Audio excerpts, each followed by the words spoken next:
Every one of us in our own ways, through our own trials, is making our way through a season. And in its great wins and hard moments and sudden losses, there's an answer we all seek to know and all want to find. Touchdown, Tigers! What's our place? How do we measure? Where do we stand? Much goes into that accounting. And now starts the reckoning. The strength of a schedule, the power of a conference, the quality of a victory, the proof of our results. We work, we wait to earn and learn the answer in our own seasons. And it is intercepted! Where do we rank? Are we in?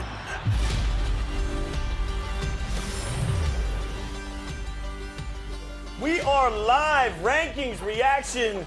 Oh, the sweet, sweet bowl of Cheez-Its. The Wolfpack keeps growing. Like, seriously, 3 years ago, 2 years ago, we couldn't get anybody to want to hang out on this couch. Now we bring Cheez-Its in, suddenly everybody wants to hang out on the couch. Why? Alyssa Lang joins the party. Harry Douglas, Mike Golic Jr., I'm Jason Fitz. Christine Williamson hanging out in the other room. Mike Foss is over there too.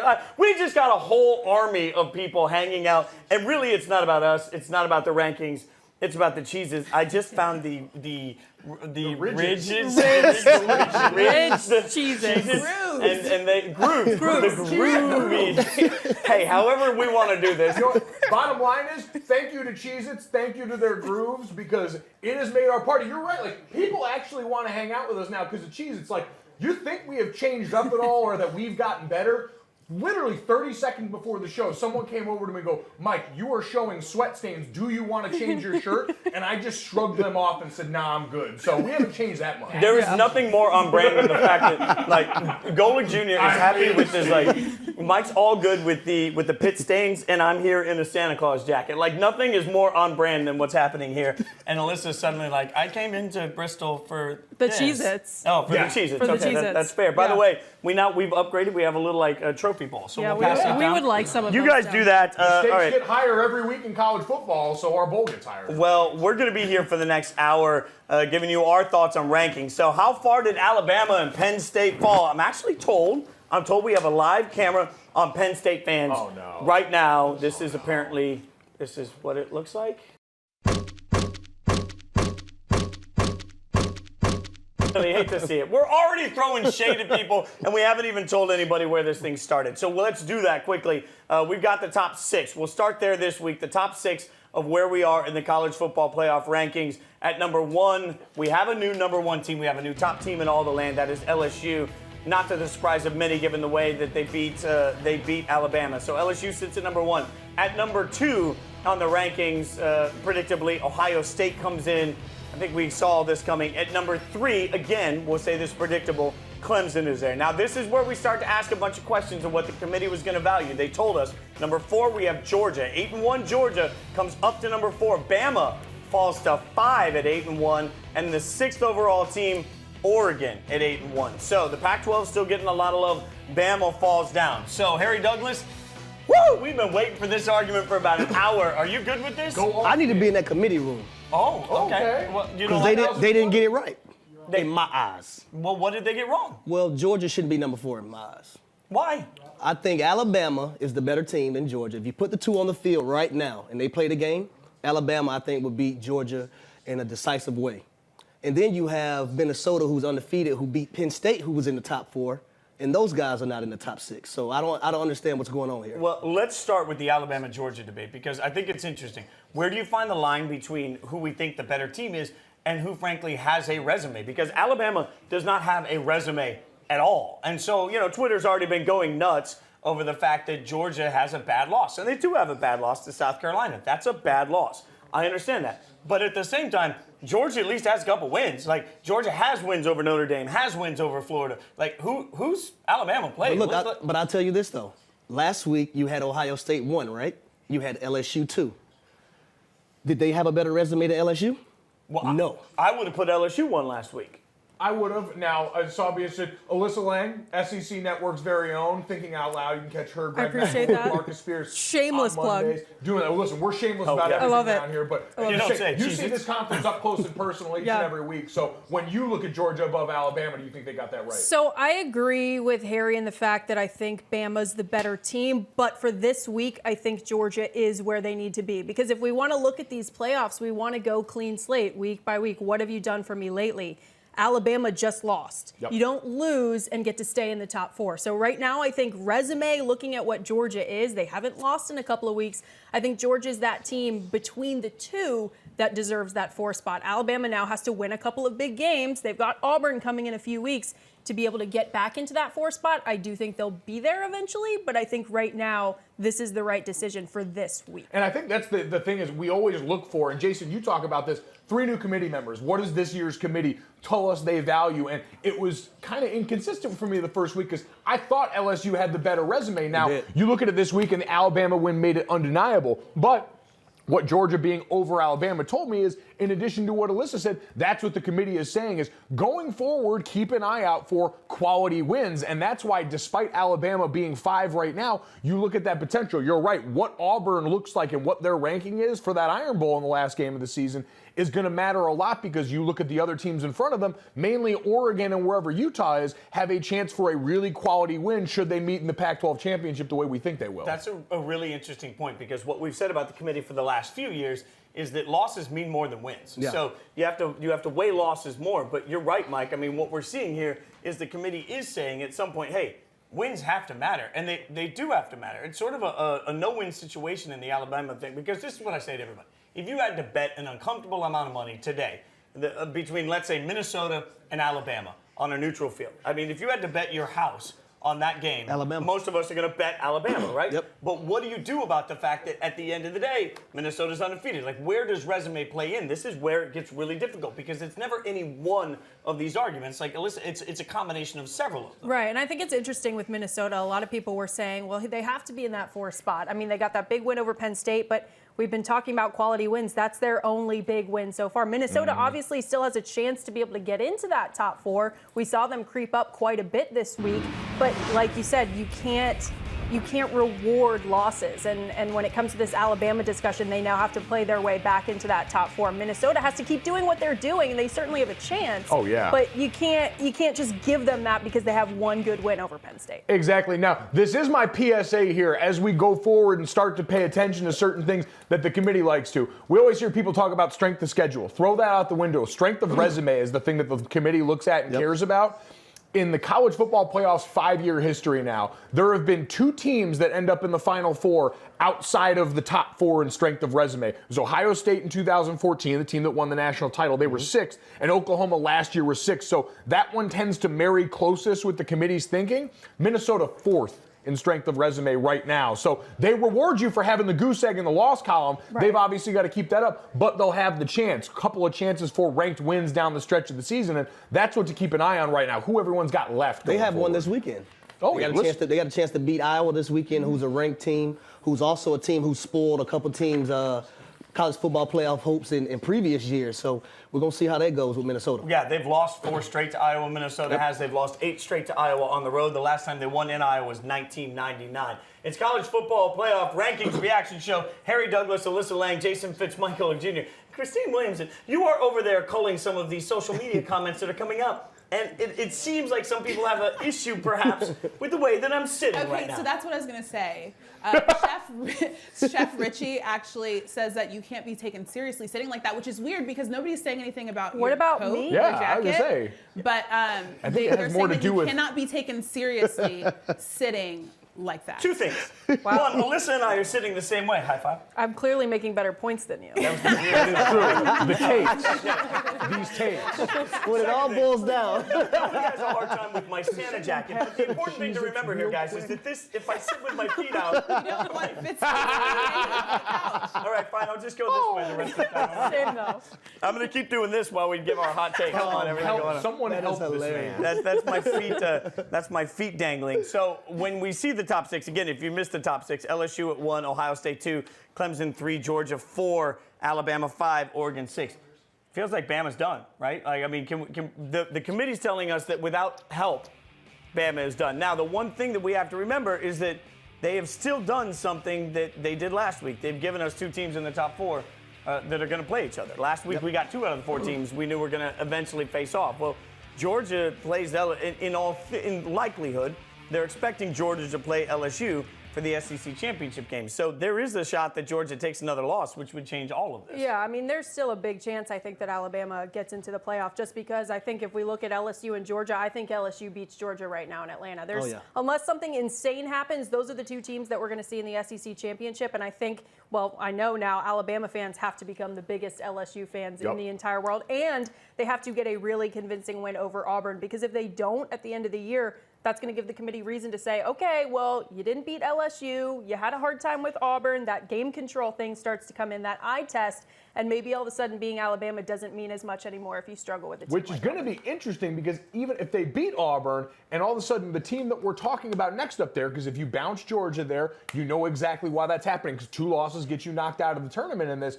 And then all of a sudden you're looking at, let's say, Oregon, who wins the Pac-12 championship, who lost to that same Auburn team earlier this season. So you'd have a common opponent, but we know one of the things you consider is conference championships, and that's where this has gotten messy. But they've shown us that doesn't really matter with Alabama in the past. And the weird question is, too, what if Georgia beats LSU? Do those 2 teams then That's go? what he wants. I want it. He so wants the much. controversy. To answer your question, I think yes. I think if Georgia beats LSU, those teams are both in. Right. And then all of a sudden, I think it is undefeated Clemson, because they're going to waltz into this thing, and then likely undefeated Ohio State, and everyone else is ticked off. It would be interesting to see what happens if we end up with 3 SEC teams with 1 loss. But also, let's remember, to the point that we just keep glossing over with Minnesota. He wants that so bad. I do. I want total chaos. He wants it so bad. I want 3 SEC teams or no SEC teams. Anything that will make college football heads just explode. Like, how can you have a playoff without? Oh my God, I want so much of this. There are more than 6 teams in, though. Let's take a quick look at the next group, because Mike just mentioned the Pac-12, and the next group gives us a real statement. Oh, never mind. We're going to go down to the bottom, work our way up. App State, never mind. We're going to go back up. We're going all over the place. They're basically saying we're moving too slow. We're getting there. Look, this is called a tease. This is a long tease. And there we go. Whammy! At number, no whammy. Stop. Oklahoma at number 10. Oklahoma falls 1. Obviously, that's going to have something to do with Minnesota. Penn State is at number 9. They also fall. There's Minnesota at number 8. They take a 9-spot jump. At number 7, we get Utah. So you still end up with 6, 7 being Pac-12 teams that are back-to-back. And then Minnesota sits there at 8 with a huge jump in this week's, which feels like they deserved it. I mean, they went in and beat Penn State. They deserved it, and they deserved the jump. Utah, they deserved the jump. Oregon, and they did not. You have to look at it. Oh, I said I would have had them jump Utah. I didn't think they were going to jump Oregon, just because Oregon passes enough of our eye and smell test. Yeah. I think quite honestly, most people haven't watched Utah. Oregon had the benefit of a couple of primetime games. They had one of the rare middle-of-the-day Pac-12 games against UW that everyone watched, and then they obviously had the Auburn game at the beginning of the season. I thought Minnesota would be above Utah, so that one was a little surprising. Utah lost to a third-string quarterback. Oh yeah, at USC. I don't even understand why they're still up there. Well, and there's a continuing thread. Like, when we have to look to the point of what we've learned from this committee 2 weeks in, we've learned that this committee does not give a damn about the Big 12, and they seem to really like the Pac-12. I mean, they're continually keeping those 2 teams up, and then Oklahoma, Baylor. I mean, both of those teams, as we quickly showed you with Baylor falls to 13. Because Minnesota went up, all they did was take everybody else and shift them down 1. So they're still not giving the Big 12 any respect. And I wouldn't have been surprised either if Minnesota had hopped up a couple of spots, like you said, Harry, just because of the way they played defense this past weekend against Penn State. I think of all things, when it came to that matchup, the way they were able to come out and dominate on the defensive side of the ball against that Penn State offense was very impressive to me. So, like I said a couple minutes ago, I still feel like there's a ton of movement available for Minnesota, because they're just now starting to show us what they can do because they just now got a good win in their schedule. So it's interesting, though, looking at what Minnesota's resume looks like and how this will play out down the stretch if they continue to go undefeated. They control their own. They absolutely do, because we just saw on the wraparound of the rest of all this schedule, they have ranked Iowa coming up on the road at Kinnick this weekend. They've got Northwestern, which, take that one for what it is, and then ranked Wisconsin before they get to a theoretical Big Ten championship matchup against Ohio State. So they could come into this ranked right near the top 4 when it's all said and done. Well, and as alarming as that may sound, let's remember the committee is telling us right now Minnesota is better than Wisconsin. So there is a spot where if you're better than Wisconsin, go out and win the games you should win. That's just a new phrase for us to be saying around Minnesota. Christine, I love she's Christine Williamson in the kitchen going through all of the great comments that we're getting. But I think this one's funny. Gio says Auburn isn't good enough to beat any top 6 team, right? Like, so I'm a little curious there because I think what he means to say is their quarterback isn't good enough. Like, but it's funny because Auburn beat a top 6 team. He literally did. I don't want to bog you down with details, but Bo Nix actually beat Oregon, and Oregon is by definition a top 6 team. That's a real bless your heart moment right there. Yeah, I mean, he obviously doesn't know what's going on. Mm-hmm. Well, and go ahead. No, you can go ahead, because I was going to say something completely off topic. Please go. No, welcome to Rankings Reaction. I have 2 things, okay? The first thing, it was brought to my attention that you have a to-do list for November. I have to-do list for November? Go Joe does. I do? Yeah, it says 1 high noon. Oh, yeah. 2 toilet paper, I guess, is TP. Yeah. And then 3 change bulbs. And I wasn't the one who pointed this out. Somebody else that in was this Fox. area. He was probably looking to shame me. First off, check out High Noon this Friday. Going to be filling in there. What's up? Second off, I bought toilet paper for you guys. Oh, wow, that's so sweet. That is so nice. Yeah, listen, I want everyone to feel welcome and all that. Oh, no. Don't let him buy into that. What is important here is that at one point, he didn't have toilet paper last year. I was going to say, was it like that tissue paper? No. Toilet He was paper? just out of toilet paper. It was. So what do you use? Paper how towels long? if you're out For how of long? toilet paper? Listen, it was just one time when everyone came Oh, over wow. Wow, so you didn't have toilet paper. If you don't have any toilet paper, that means there's no women over here, like ever. here. Yeah. Well, I mean, Oh, wow, Mike. welcome to Michael Jr.'s life. Oh, wow. She said it, not me. Man, you know what? Like, I just like what she said. no, like there was just like unfortunately an appalling amount of truth in that. And so yeah, I'm gonna need you guys. Please hand the Cheez-Its back over. All right? Yeah, Mike's First of going to all, stress I out love you, that. buddy. I love you, buddy. No, you know what? Alyssa, first and last visit right here. First and last visit. I've My already worn out my God. welcome. First and last, by the way, a great radio show you can listen to from 5 to 6 a.m. Eastern Monday through Friday on ESPN Radio. I love it. Straight to hell. Facts. Wow. Also, I love this. We got a comment on social that says Jake Fromm would be the 3rd string quarterback at Oregon. Not true. I mean, Well, I will tell you, Jake Fromm is struggling of late. In the Don't last forget all the players Jake Fromm beat out to stay the starting quarterback at Georgia. I'm just saying, But- Justin, but- the several reason years. we have Justin Fields. should he? Should he have done? No, you know what? This is a The Jake the Fromm last Stan 2 account over games, here. Jake Fromm has missed 4 or 5 touchdown passes. The And last everybody wants to crown Jake Fromm, but he has missed 5 touchdown passes the last 2 games. I don't want to crown Jake Fromm. I want to set Jake Fromm free. I think this offensive coaching staff is I think this offensive coaching staff, now I get it. The receiving core basically turned over completely from last year. You got young guys like Pickens in there. You They're brought not on the KJ same over page. from Miami. They haven't been on the same page. That being said, the only way you get better is through those reps. And at some point, what have we learned from LSU this year? You don't get to the top tier being one-dimensional. That's not how you're allowed to live life anymore once Alabama decided they were going to run the spread too. And so Georgia needed to take that leap and didn't this year. When I saw them play against Notre Dame, I said, that team can't win a title like that. You can't do it. As dominant as their front is, as great as DeAndre Swift is. And I think Jake Fromm does have some of that gas to be able to go there and pull it off if you would let him, but they won't, so they don't. Well, we know Justin Fields does. in my head, by the way, But we're the not gonna entire go there rant you today. just gave me, like Queen, I Want to Break Free was going on in my mind. I was going to sing, but I don't think we have the licensing rights to it. It would cost too much money for rankings. Oh, don't reaction. do it. So You know, just in my head, so you know that was running there. Alyssa, you got any more insults? Wow. You want to hurt me anymore while we're doing this? Started. I mean, Don't worry. We always rank top 4 at the end of the show. We were gonna rank your 4 best dates, but there weren't enough. Yo, I bet my mom is in the comment section right now going, yes, speak truth to power. Wait, did you just talk about your mom being in the comment section? My mom would get in the comment section and she will. No, I bet she's in the comment section roasting me. She's like, you're right, you need to go on more dates, Mike. That's not how my mom sounds. I didn't mean that. I'm sorry. She wants grandkids, Mike. When are you going to give your mom what she deserves? If you're just tuning in, We just got toilet paper. Let's take it one step at a time. there's so much slow going roll, on. huh? You didn't see it last year when there was no toilet paper, and at one point, I opened the fridge, and there was like 1 bottle of water, and that's it in the whole thing. And Mike's like, I just haven't been home very much. And we were like, no, we all know your schedule pretty well, Mike. You've been home the last week or so, but Chipotle keeps you. I got tons of water and all soda getting in there kicked out. now. And Cheez-Its. You got all the Cheez-Its you could possibly want. There are only fluids in here. Yeah. Do you He eat? doesn't eat. All right, you know what? Is this just going to be? I let you guys set up an entire damn TV studio. It's a Cheez-It diet exclusively. Look at you. It is strict Body by Cheez-Its in this Cheez-It. house. You see the way I look? Nobody's safe, Mike. Not even in your own house. Honestly, Nobody's And by the way, your mom Nobody's has safe at tweeted all. the show to let us know that she's here. We do have a confirmation at ND Mom is here. So now, now all hell's gonna break loose. It's rankings reaction. If you're just tuning in, Harry Douglas, Alyssa Lang, Jason Fitz, Mike Golic Jr., Christine Williamson.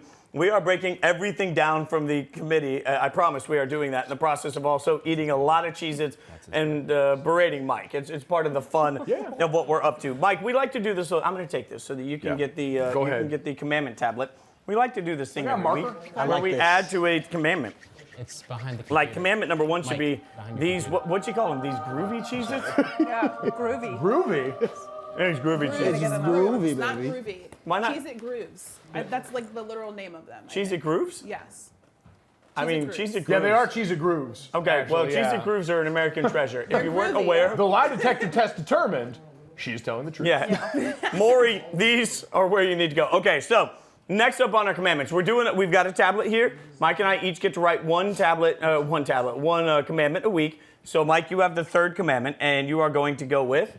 Thou shalt not be G5. Group of 5 need not apply.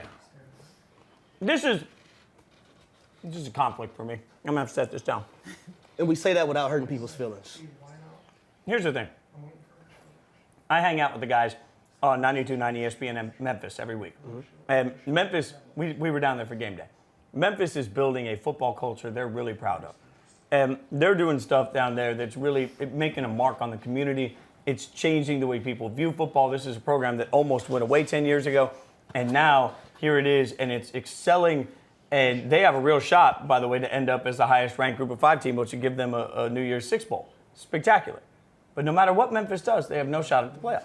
Part of me says that's a failed system because they should have a shot at the playoff. But the other part of me says that the college football playoff, and where it's different than the NFL or any other sport, is the committee is truly designed to give us the 4 best teams. No matter what Memphis or UCF does or whatever team it is out of the Group of 5, they'll never be able to be considered in that 4 best teams because most of us, by human nature, if you had to bank your house on it again, you would take Alabama over Memphis 10 times out of 10. So there's just no space for it in the system. I'd love to see them have a way to get in, but that would take a total change in philosophy to what college football does, and I don't see the room for that. Well, if they get in, they will have to start playing these teams that people consider powerhouse. You know what I mean? So They did. So the highest ranked Group of 5 team gets to go to one of the New Year's Six games every year. So that is in play right now. So we keep track of that every week because that is a big deal. And we've seen PJ Fleck, who's now rowing the boat at Minnesota, go to work and ball out on those. We've seen UCF announce themselves on the big stage. Right now, the highest ranked Group of 5 team is Cincinnati at number 17. They are above Memphis. Cincinnati played Ohio State earlier in the season. I watched that game. What the Ohio State defense was able to do against Cincinnati's offense, which is a very solid Group of 5 offense, was a very decided gap in the competition. And I could not watch that game and say that team belongs in the same playoff that Ohio State is allowed to play that's how people think. Can you sit there and watch that game for a full 4 quarters and be interested? And my answer is no. And I talked to some of the people around the committee last year, and not necessarily for this committee, I can't speak to that, but there are people around the committee process that look at the group of 5 every year and say the same thing. If you put Memphis today in the SEC, if you put UCF undefeated in the SEC at their prime, they would pick up a couple of losses, even when they're a great team. And a couple of losses wouldn't put you in the playoff. And I see that logic, Alyssa. That was a big discussion we had a couple of years ago, especially with UCF, because they played an Auburn team in a bowl game a couple of years ago, and they got a good win over Auburn. But that was an Auburn team that had just gone through a gauntlet of an SEC schedule. They played LSU last year, and it was a little more of an even playing field maybe after that one. But I agree with you guys. I think if you put a UCF or a Memphis in, a Big 12 or an SEC schedule, they're not going to have the same results. And at the end of the day, the college football playoff is about finding the best team in the country. And I don't think it's fair to say that we would put any of those teams against an Ohio State, against an Alabama, against an LSU. You just wouldn't. If you're going to bet your house on it, you're not going to do that because, one, you don't see them do that week in and week out, and two, it's just eye test. I mean, exactly. You don't have all Yeah. that time to prepare when you're playing those teams on a weekly basis. Right. Like you have in a bowl game when your UCF got that win. No, and we won't act like Minnesota has played a gauntlet schedule so far, but then you go out there against a Penn State team that, now by your conference you get in the regular season. There are some teams that weren't going to schedule UCF when it was all said and done by the end of that, and those are made years out, so you're kind of hoping and praying anyway. So, Jason, your turn to make a rule here. What do you got? Steve, these are all like thou shalt not, and that feels so negative. So I'm just going to go with the positive. Thou shalt be in Isn't it just thou the shalt? SEC.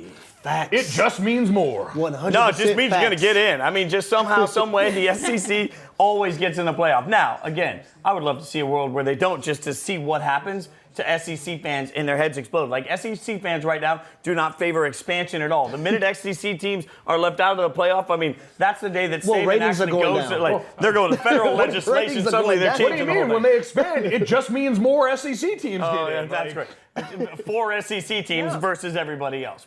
That being said, again, I want 4 best, so I don't care if the playoff committee turned around one year and said, you know what, this year the 4 best are Auburn, LSU, Georgia, and Alabama. I don't care. Just give me the 4 best teams. But what we do know is that because of the perception of the SEC, because of the programs in the SEC, you're going to get into the playoff if you're in the SEC. Yeah, and I think there's this really big misconception that SEC fans think that the entire conference is better than everybody else just by default, and that's not true. Some of the worst teams in the SEC I would not put up against some teams in the ACC. We even saw at the very beginning of the year, North Carolina got a win over South Carolina, and ACC fans everywhere were like, oh, SEC. The bad SEC teams are bad, but the good SEC teams, the LSUs, the Alabamas, the Georgias, at the beginning of the season, we thought Texas A&M might be up there. Those are the best teams in the Y'all country. listen They're to among her. the best She knows teams what in she's the talking country. about. She knows what she's But talking I mean, about. it's just one of those situations where, it's not the entire SEC just by default, but the best of the best, I do believe, are among the best in the country. Absolutely. That's why everyone just gets mad when the bottom dwellers are out there chanting SEC Right. when Alabama and LSU are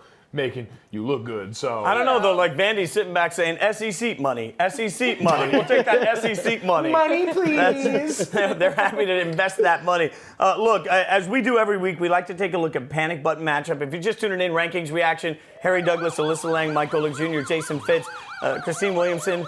We're going to give you the matchup for this weekend that is our panic button matchup, and that is Oklahoma at Baylor. Baylor needed 3 overtimes to beat TCU. They kept themselves undefeated. They kept their hopes alive. Oklahoma's a heavy favorite in this game, 72% chance to win, according to our own FPI. Going to be interesting to see how this one plays out. Let's not gloss over the fact that Oklahoma needed a lot of help to get that win, too. So both of these teams were trying to find a way not to host game day, have game day matter this weekend. But instead, we're going to Waco. So now, when you look at this matchup, Harry, we'll start there. When you look at this matchup, what do you see? Well, for both teams, I think of late, both of them need to start playing mistake-free football.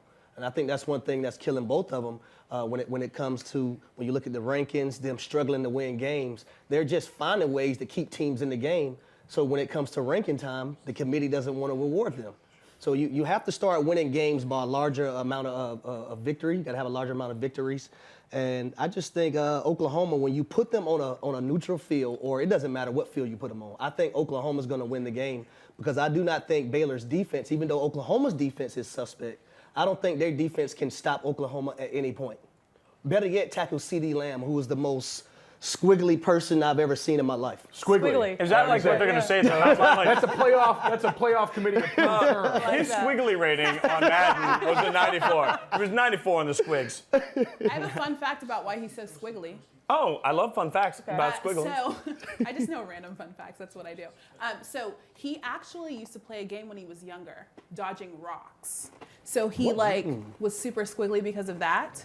And that's why he gets the squiggliness. That's real life dodgeball. Like if you can dodge a wrench. With rocks. The hell? But like, who was throwing rocks at him? D.D. Westbrook used to do the same thing. That's why he's also so squiggly. Oh my God. Yeah. How are you going to judge I whoever's would his never. trainer is? Like suddenly Alyssa Lang judging his trainer. Like it's I'm working not for him. judging. I'm just a little afraid. Yeah, I was gonna say Like that seems. children playing a rocks game. I don't know if it's like an official game. It's Let's like go throw dodgeball, some but with rocks at rocks. Well, it's each just other like outside. down in Florida, those Yeah. guys She's who been trying to get me to skateboard. play dodgeball with rocks for like 2 years. I keep saying no. Look, and that is a spectacular fun Squiggly. fact. That's why Anybody think that Baylor does have a shot in this game? Oh, they've got a shot. Listen, I mean, one of the things that have been proved about Baylor, we've been so focused on Charlie Brewer and that offense, but that defense year to year has improved greatly in a conference that we know doesn't buy into that all that much. They'll have a chance, but Oklahoma, I think the reason, you're right, is we look at that offense, we look at Rambo and CD and all the guys they've got, Trey Sermon in the backfield, and we say, well, yeah, this is the most explosive offense in college football, bar none, by almost any statistical measure. They should be the ones that win, but now we have, in back-to-back weeks, a loss to Kansas State team that just dropped out of the rankings, inexplicably losing to Texas, and then a 1-point win over Iowa State, who, again, Iowa State does this every year. Like, this is their lot in life, to be a thorn in everyone's side with Matt Campbell there. But I would pick Oklahoma. I think Oklahoma will win this weekend, but Baylor has earned the right to be where they are now, which is getting a legitimate chance. It almost kind of feels, though, like Oklahoma kind of does something like this every year, though. I mean, they dropped one to K-State a couple of weeks ago, and you're like, all right, well, Oklahoma looks like they're out of the college football And then they playoff, creep back barring on any in there. amazing thing. Then they creep back in. But between these two teams, they've both had extremely close wins, and obviously Baylor hasn't lost, but Oklahoma had that one bad loss to K-State. I think on paper, everyone's saying that this should be a very close matchup, but I got to give Oklahoma the edge on this one. I mean, this is a reactionary moment from the college football community. Like, it was not that long ago that Jalen Hurts was the best of the quarterbacks that Oklahoma had, and nobody was going to stop them, and all of a sudden they're going to win the national championship. And then, they take a bad loss, but that doesn't change wholesale the way I feel about the team. I mean, this is still one of the best, one of the most talented, best coached, and best teams in college football. You know what's so interesting as we talk about the effect and all the things that the committee is supposed to consider, which is injury, which is all these things that are the very human part of the game that a BCS computer could never read. Week 1, they played Houston. They played the Derek King Houston, not the Houston that has gone forward since Game 4 of that season. What would life be like if that team had gone forward playing their Group of 5 schedule with one of the better quarterbacks that we saw, a guy that Lincoln Riley called the top 5 quarterback in college football? Going forward there, could they be ranked right now? Could that be a much better mark on Oklahoma's resume that could be helping them out with this right now? Well, and they could use that because you make the resume conversation. That's going to be the difficulty for both of these teams. Because of what the committee has told us, I'm not sure there's enough runway left for either of these teams to get their way into the college football playoff final conversation. Again, you're watching Rankings Reaction. Mike Golic Jr., Jason Fitz, Alyssa Lang, Harry Douglas, Christine Williamson. We are getting you caught up on everything that the committee has told us. Christine is doing a great job of culling through the social media. Get some of those Cheez-Its. Yeah, we'll pass it. Yeah, did we mention Cheez-Its, Yeah, by the way? they're hogging the Cheez-Its, Have we so. talked about Cheez-Its here lately? I'd like to tell you a little bit. Not enough, Let obviously. me tell you about my friends at Cheez-Its. Both of the big guys over gonna there hogging the steal it. We're Cheez-Its. I mean, it's a Wait, trophy. did you just call Fitz a big guy? Thank you. Oh, and the whole room has to laugh. Wow. You know Go what? ahead and stick your legs out straight again. That You're was right. I'm going to definitely stretch my legs hilarious. out a little bit. Christine, what do we got? Any interesting social media posts Okay, about maybe You do that, I'll call my jacket? girlfriend. Nothing about your jacket, but I did want to say, at the beginning you talked about the Pac-12 versus the Big 12. Max King 145 on Twitter said the Pac-12's best win is a loss to the 4th best team in the SEC. Get out of here. No, straight up. Again, that's and a that- very real point. That information, along with the box of Cheez-Its, will make him very full for the evening. This is not my opinion on the Pac-12 versus the Big 12. This is what the committee's telling you. Like, and there is no, like, to me, we get so caught up, and I'll say this week, I've said it every week. Asking a group of 13 people what best is subjective. Now, if you go to a group of 13 people and you say, what's the best hamburger? it's going to turn into an argument between Whataburger and In-N-Out and Five Guys and Wendy's. And everybody's going to have a Shake Shack. See this was what happens. Everybody's going to be passionate about the debate. Nobody's right. Nobody's wrong. It's such an individual thing. That's what we're asking the playoff committee to do. All I'm saying is that the committee has told you what they think of the Big 12, and nothing, like there's not enough real estate left to make up that ground. And the same thing with the Pac-12. They told you by moving the Pac-12 up that they believe Oregon and Utah are two of the best teams in the country, which means if they both advance, they will get a quality win. Somebody will get a quality win out of that. The Big 12 doesn't get that. I have a question. Yes. Do you think fan base plays a major role in who these Final Four are? No. You think it doesn't? Alyssa, have you gone through the mock selection process? No, I mean a little bit. Yeah. So like that, but like the idea that like when people get in that room, like went down to Dallas, did the mock selection thing down there, and when you get in that room, like you're doing a scenario, like they give like people in the media a chance to go down there and go through the committee's process in that room, and when you get in there, you're doing a season that has already happened. Like we were going through like the 2011 college football season. And the severity of the arguments and the passion in which people in that room argued over games that would never be really played with kids that will not be affected. Like, these people have the future of these kids in their hands. They have the responsibility to them. We felt that with nothing at stake, so I can't fathom that these people that have actually been involved in these programs in certain ways, been in positions of power in different industries, would look at this and take that responsibility any less seriously. You can say they're influenced by the security of a brand like Alabama. Like, someone put it to me the best the other day. You feel comfortable enough putting a team in there that you know is not going to embarrass you when it gets to that stage. Yeah. And that's the biggest thing. Like, that's the gripe, I'm sure, and I said this after last year. When Notre Dame lost that way to Clemson, if the committee got Notre Dame close again and looked and said, are you going to do this to us again? I couldn't fault them for that, because that's kind of what their job is to CYA on their end, is to say, will this team embarrass me if we give them that spot in the playoff? Real quick, before we get to the next thing, to pile onto that, the Final Four has matched what the BCS would have given us every year. And that just happens to be the way it's happened. But the BCS would have given us the same 4 teams. So I don't believe the BCS has bias to that. So as a result, I don't believe the committee does either. Let's look at some of the rest of the top 25. We'll go through the best of the rest, starting at 11 through 15. And as we put up the graphic here, Florida at 11, Auburn 12, Baylor, like we said, undefeated, but they fall one because of the rise of Minnesota. Wisconsin sits at 14. Michigan is at 15. Remember when we said Michigan was dead? Well, they're still 15. Not bad. 16, Notre Dame. Sorry, Mike. 17, important one here, Cincinnati. That's the highest of the group of 5. They would qualify for a New Year's Six Bowl, but they're only 1 spot ahead of Memphis right behind them. Texas finds their way all the way back into the rankings from unranked to 19. They are back. I mean, Texas is back-ish. And Iowa falls 2 spots. That's significant because, remember, Iowa's got Minnesota this week. And when you look at the rounding out the top 25, the next group, Boise State, goes up 1 to 21. Oklahoma State 22. Navy falls 1 to 23. Kansas State drops all the way to 24.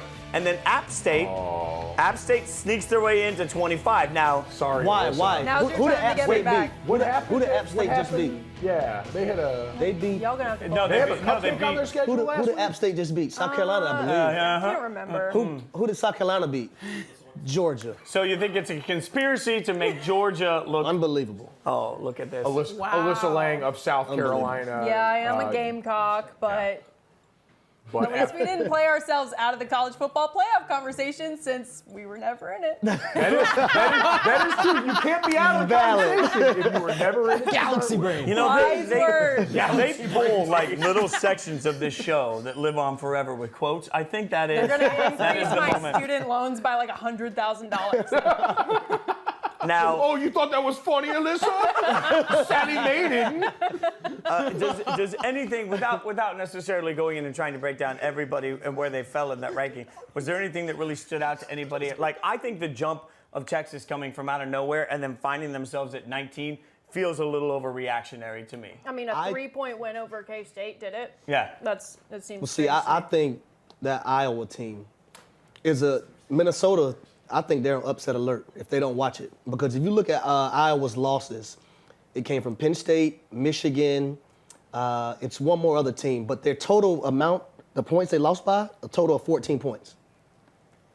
Total of 14 points. So Minnesota better be ready to come. I want defense is as competitive as any team you're going to find, no doubt about it. Well, and I said this earlier. Remember, Minnesota has lost 4 straight times to Iowa, and they've lost 8 straight times in Iowa. So the last time they won in Iowa was 1999. Like, that just shows you. Now, this is a Minnesota team. I will scream this until I'm blue in the face. For everybody, myself included, that didn't give them a chance against Penn State, after what they did to Penn State, you now have to substitute Minnesota to Penn State in the conversation. So if you were willing to say Penn State can beat Ohio State, I wasn't, but if you were, then you now have to substitute Minnesota. They deserve as much benefit today of the doubt that we were giving to Penn State a week ago today. And that's hard to do because proof of concept doesn't say Minnesota the brand can do that. What PJ Fleck has done there is special. And one thing we said going into game day last week, as we were at game day site, Kirk Herbstreit made a great point as we were putting the show together, and he said, look, a lot of America doesn't even know who Minnesota is. And that's true. So we're still learning about this team. As we learn about this team over the next few weeks, I think it's going to put to bed a lot of the misconceptions we have about Minnesota football because of where they've been versus where they are. And what makes me kind of scratch my head about that is if you look at a Minnesota team that maybe is undefeated at the end of the season, and you look at a Clemson team that's probably undefeated at the end of the season, Clemson's going to get into that top 4 teams because they're Clemson, because they're the reigning national champions, as they should.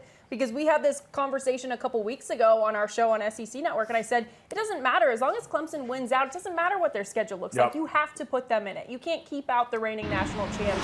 We saw what they did to Alabama last year. You just can't. Why?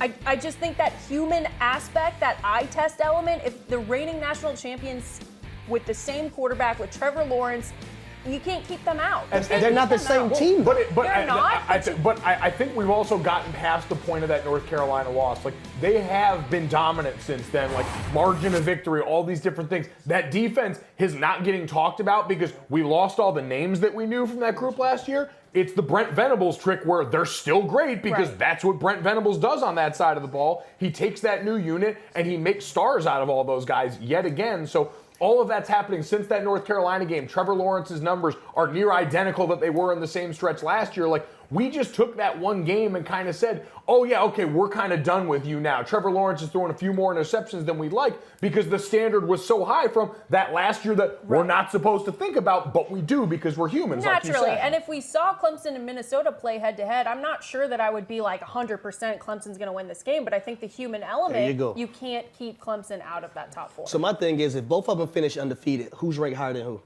Clemson. What? That's what I'm saying. Is I don't think you can the keep Big that. Ten right now, in my eyes, is the best conference in I mean, all if college football. Minnesota finishes undefeated, they will have beaten Penn State, Iowa, Wisconsin, Ohio State to get there. Minnesota would be, to me, if Minnesota really finished undefeated, they would be arguing with LSU to be the top team in all the land, and rightfully so. I absolutely think they'd be higher ranked than Clemson, but they'd still both be there. Like, Clemson, Clemson wins out, they are going, like you said, they are going to be in. Sign, seal, deliver. That's why I never understood Clemson fans, like, being upset about the way this is going down. You knew if you handled your business. They have the easiest path. Their toughest game is this weekend against Wake Forest, and that's not even a tough game. Well, our coworker. South Carolina at the end of the year? No, not at all. Sick. Our coworker and fellow disturber, let's say it that way, Peter Burns, tweeted this out, and this is great. He said, this is still in play. Think about this. Still in play right now. 11-1 Penn State as the Big Ten champ. 10-2 Georgia as the SEC champ. 11-1 Baylor as the Big 12 champ. 11-1 Clemson as the ACC champ. 11-1 Oregon. I mean, you could have all of the conference champions with 1 or 2 losses and have a 1-loss LSU, Ohio State, Alabama, and Minnesota. Like, there is still room for absolute, total, complete chaos. Yeah, I know. Peter is great at those scenarios. If Clemson loses, they're done. If Baylor hasn't lost, they're done. I agree would with those. Those 2 teams are out. So that's the interesting thing to play now that we're getting into the second ranking. We know we do 6 of these. You start to look at teams that control their own destiny. That becomes the interesting one because he mentioned Penn State on there still very much controls their own destiny with the schedule that they've got coming up left here. Baylor and Oklahoma, we do not know. They have a chance to get some quality wins, but we don't think they control their own destiny. The Pac-12, you could even say that's difficult. Right now, if you're a team in the SEC besides Alabama, the ones that we're talking about, you can say you control your own destiny in Georgia and LSU. And then, I'd say that it's really the SEC and the Big Ten teams control their own destiny right now, and everyone else is kind of wishing, hoping, praying. All right, so we've gone through the last So far, we've gone through the top 25 rankings. I'm going to give you guys a minute here. We're going to snack. We're going to watch a little film. Everybody ready for this? We're going to snap, watch some film, check it out over here. It's time to review the weekend of college football. These are your crunch time moments presented by Cheez-It. Cheez-It Crunch Time starts with a little bit of fun in Minnesota. Look away, Penn State fans. You know what's coming. You know what's going to happen.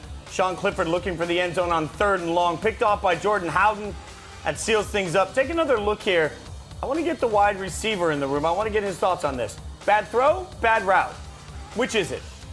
Definitely a bad throw. Definitely a bad throw. The receiver's going one way, the ball's behind them. But credit to that defense because that was a second red zone interception. Well, and credit to PJ Fleck for this absolutely incredible crowd surfing. Just watch your hands, boys. Watch your hands. So let's go to the next one. We'll watch here. We'll get a little Florida State love. Move to the ACC. Florida State, Boston College. 2 minutes to go in the fourth game, tied at 24. DJ Mathews makes a catch up in the middle, takes off, makes a nice cut. Oh, and then the dive. Touches the pylon. Oh, absolutely beautiful touchdown. 60 yards for the strike. Take another look at this one. He managed to do the all-important. This is important. When you dive for the pylon, you are risking the absolute worst play in all of football, the fumble out of the back of the end zone. He manages to hold the ball, touch the pylon.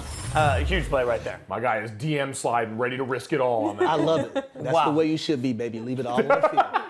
What if you're like me and you have tiny hands? I don't care. I have smaller hands than you. Trust me. You're also talking about DM slide? Wait, look at this. Look at this. Oh my God. The tiny hand clubs. They're strong, baby. They strong. We're like a superhero duo right now that can't actually hold any weapons because our hands are too small, so we just use our brains. I struggle to compare Harry Douglas to you in that regard, who was an NFL football player playing with other mutant human beings. Elite athlete. That's what we just learned here, gentlemen. And don't let anyone tell you otherwise. Oh, I don't like this. No, don't you leave him hanging. All right, no. You know what, Jason? Do the hamstring thing. Get on the floor and straighten out your legs. So Jason Fitz has. I can't do it because I'm wired in. Jason Fitz once actually asked a doctor if he could have surgery to cut his hamstrings to straighten them out. Yeah, that's a Your true legs story. don't straighten. I kid you not. I can't straighten my legs. Really? I can't straighten my legs. I can barely touch my knees most of the time. My back is a wreck. You can barely touch. It's gonna be okay. Yeah, like most people can touch their You're right. toes. Like I can barely touch my knees. I feel like that means you need to do yoga. I did hot yoga for about a year and a half. So smart. I did hot yoga for about a year and a half. Wow. Got to the point that I could get just past my kneecaps. But See, we need a gym class at Juilliard as well. you know what? I went to a physical therapist for a while, and you know what he eventually said? He's like, genetics. That was the answer. That's the answer. I got tight Never hammies. seen that. There you Tight go. hammies. Which It's is a why I it's a run with genetic tiny, thing. tiny steps. Okay. Yeah.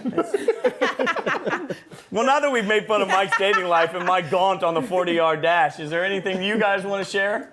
No, not at this time. Especially not the Cheez-Its. Give me back. I'm I'm not not stress sharing eat these. now. Look at these, my tiny hands taking Oh my God! I thought you were gonna drop them. See, I can at least trust Terry's gonna catch things. You have to believe it. I don't know. 100%. Ranking reactions presented by Cheez-It. Y'all want to talk about football or something? I just love your jacket, man. Jason, Thank you very much. It is amazing. I love your jacket. Oh, that is, you know what? Hotly contested debate right now as we debate the rankings of all things around here.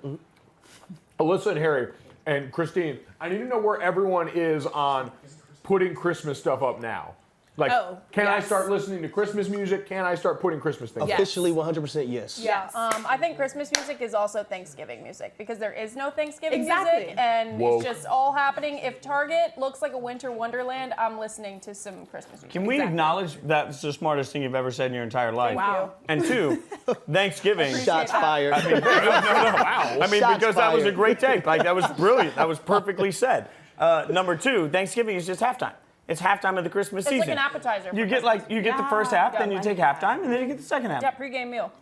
We are so bad. So you guys ready for my woke Christmas take? No. 'Cause I think it should be all of November, all of December, and I say we ride it up to the Super Bowl. Like, Christmas makes you happy. Super Bowl? Yeah. Like, listen, I see those lights, like you talked about, when the mall is a miserable Let's cut place. it at Valentine's Day when everyone's sad. Exactly. February Can we just get 14th, rid of- end of Christmas. Cut it right there. Just get rid of Valentine's Day. You're right about altogether. that. Every day should be Valentine's Day. Well, you Not never just bring me one. flowers. True romantic right here. Every day. Oh, is that? romantic. So that's what? All right. There you Mike, go, Mike. I'll send you flowers this year, buddy. And while I eat Cheez-Its and work through the amazing. misery of my hamstrings, let's go back to the top 10. For anyone just tuning in, rankings reaction. This is the riveting content you can only get right here. LSU at 1, Ohio State at 2. Clemson at 3, Georgia at 4. That's for all the Clemson fans to blow up on the way I say it. Number 5, Alabama. Number 6, Oregon. So there's your top 6. Number 7, Utah. Number 8, Minnesota. Number 9, Penn State. Number 10, Oklahoma. So Minnesota works their way up to number 8, the largest gain we've seen at the end of the day. Yeah, I'm sorry? It's the largest jump into the top 10 in the college football playoff era. The previous high had been 6 spots. They jumped 9 spots into the top 10 right now. So a huge jump for them. And an interesting note, so we said it was kind of a prove-it game for them last week. The committee ranked them super low, knowing they were going to play Penn State, who was number 4, and said prove it. Now you've got Baylor still ranked out of the top 10 undefeated, playing an Oklahoma team that is in the top 10. Essentially another prove-it game coming up this weekend. All right, I'm going to hand you the Cheez-Its for a moment, and then the professional is going to do work. I'm going to look at this camera. Going to join in now with the superstar Ryan McGee. Ryan, thanks for hanging out with us. Chris Farley. Well, I got to get comfortable. You have a very large couch, and I'm a small man. Now you're probably asking yourself, hey, Jason, how do I get in the top 4? That's so good. Ryan McGee joining us. Son, what do you want to play for in your life? At this point, this is why I question why I gave up alcohol this year. Ryan McGee, why does the committee hate Alabama? Does this committee hate Alabama? I mean, all that's happened is they've been in the playoff every year. I don't know if they hate Alabama. I'm not entirely sure why they love Georgia so much. I mean, listen, I get it. Everybody's got a loss, and, yay for that. But I'm not entirely sure what's going on in the room. In the end, you just want to make the top 4. I get that. I didn't understand why LSU wasn't number 1 last week. I'm glad they're number 1 this week. But I was at that Georgia-South Carolina game. And they have a lot of work to do, in my mind, with the eye test because I saw a lot that day, and it didn't test my eyes. It scarred my eyes. Okay, so if you had a vote in the committee, what would your top 4 have been? I don't know that Alabama needs to drop out. And listen, and I'm on the social media and on the Twitter machine all night, and I get it. Everybody thinks that Alabama may be too high, or at least the Alabama haters do. But I mean, listen, they were down 20 at the half. It should have been a lot worse than that. They still almost came back and won the football game. They certainly were back in the football game more than anyone thought. And so, I don't know. I was a little surprised that they dropped completely out, but I was more surprised at the fact that Georgia is the team that replaced them there. Okay, so when you look at the rankings overall, Minnesota takes a huge jump forward. Did they jump high enough in your mind? They could have jumped a little higher. But listen, I'm encouraged by the fact that they jumped, was it 9 spots? I'm encouraged that 7. I'm encouraged that they jumped as high as they did. Because, listen, those of us that have done the mock selection committee thing, Gojo, I know you have, what you understand is it is as committee as a committee can be. And so to make big jumps like that is not super easy, but I was glad to see them do it. I think in the poll era, and this is from a crotchety old sports writer, which is what I am. You get those guys that don't want to move people up. Oh, I had Minnesota 19. There's no way I'm moving them up 10 spots this week. And so I'm glad to see the committee at least acknowledging that. And it honestly could have been a little bit higher because they were very impressive against a Penn State team that clearly the committee was very impressed with a week ago. You can follow him on Twitter at ESPN McGee. Ryan McGee, you are a true professional. Thanks for hanging out with us and joining us on Rankings Reaction, my friend. So great stuff from Ryan. Akron's Look losing. at that. Oh! Akron's losing big. 10. Wow. Wow, the bottom 10. That is what McGee is. It is an incredible column that Ryan writes every week, so the bottom 10, always something to look forward to from Ryan One of my McGee. favorite SportsCenter features, too, whenever he comes on and gives us the bottom 10. And he hasn't had to give us the balls for a while. Like, he had to give us Tennessee week in and week out. Now he's gotten to stop doing that. However, we'll say that. He doesn't have to do that anymore, and that's a benefit for everybody. Good. English, that's what I'm going to learn today. It's going to be so impressive. Rankings Reaction, Harry Douglas, Alyssa Lang, Jason Fitz, Mike Golic Jr., Christine Williamson. Christine, do we have any other... I actually want to pose a question because somebody did ask a question on social earlier about expanding the playoff, and I know Harry has a very interesting go at I think it should be expanded to 8, but Harry has a very interesting... input on this. Oh man, he's got that bleep-eating grin on He's his face. like sweating already. I just don't think it should be 8. That's too many teams. 6, I'm cool with. 8 teams, entirely too many. 6 teams would be perfect, though. I said to Mike this morning as we were getting ready for Golic and Wingo, a fantastic show you can listen to on ESPN Radio from 6 to 10 a.m. Monday through Friday. If the playoffs are expanded, if it's 8 teams, national radio on a typical week isn't going to talk about college football on Tuesday or Wednesday as much. It's just not going to happen because the debate between who should be 9 and who should be 8 is a moderate debate. The debate on who should be 4 or 5 is a raging debate. So the best thing about the way the playoff system is right now is that by keeping it to 4, what we really get is the opportunity to have everybody yell and scream. I would love to see more teams because I love the opportunity for chaos that way. But I think what we get now out of 4 is actually what's best for the conversation of college football. I agree with you too, Fitz, and also the fact that these games that we're watching in the month of November, these are playoff games. I mean, if teams are losing, they're out of the picture. So it's almost like you don't have these teams that are maybe going to sneak in there just because like an NFL wildcard scenario or something like that. Yep. Every single game on these teams' schedule that are in this top 6, top 8, these are playoff games. These are the games that matter. So I think in a way, you kind of do still have that playoff experience, but I think the committee and the playoff being 4 teams does what it's supposed to do, and it's find the one best team in the country. Last year, it did that. I don't think you needed 6 teams last year to figure out that Clemson was the best team in the country. I don't. Can people just be thankful?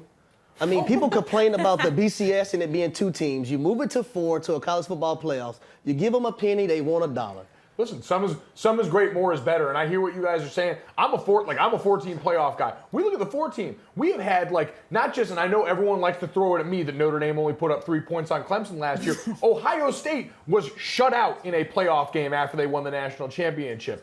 Michigan State was shut out in a playoff game and all that one of these first round games. We had Alabama blowing out Oklahoma for a while last year. So you want to expand that to 8 and invite more of that. But that being said, Jason, about the conversation, I'm sure they're looking at it and saying, if you build it, they will come. That's probably fair. I will say quickly, the one thing that committee members have told me and people around the committee have told me is that there is zero interest in any system that gives automatic bids to conference champions. So if that's in your mind, there is zero interest in that. Now, speaking of arguing, I've been trying to see if we could get away from this because this is going to create a massive argument. We had no say in this. It's time for way more important rankings. We do this every week, our way more important rankings. Someone has decided to rank the top 6 Disney movies in honor of ESPN or Disney Plus coming out. At number 6, Fox and the Hound. At 5, Cinderella. I want to know the age of who did this. At number 4, Aladdin. Got to stay 1 jump ahead of the bread line.